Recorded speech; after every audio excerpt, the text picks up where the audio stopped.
किंवा धोरणकर्तेच जर बाजार समितीच्या दैनंदिन कामकाजात लक्ष घालणार असतील तर कदाचित काही चांगले बदल आपल्याला दिसतील.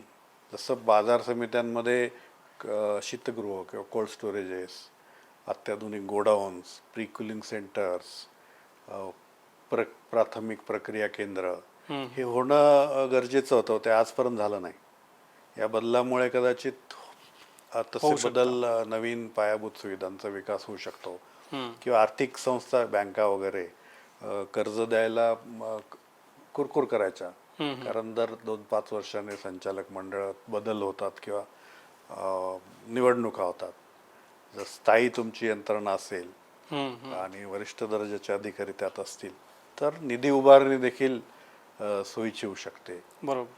किंवा अगदी कायद्यात आपल्याला सांगायचं झालं तर बाजार समित्या देखील खाजगी बाजाराची निर्मिती करू शकतात.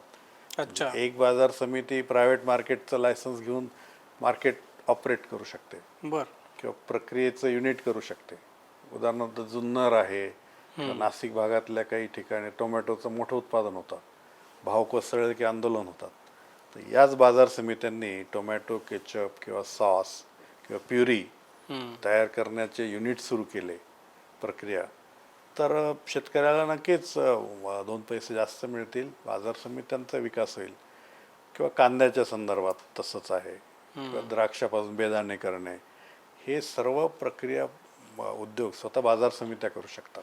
आणि मग या राष्ट्रीय दर्जाच्या बाजार समित्यांनी जर त्यांना असा पायलट किंवा पथदर्शी प्रयोग राबवून दाखवला तर इतर लहान बाजार समित्या सुद्धा पुढे येतील.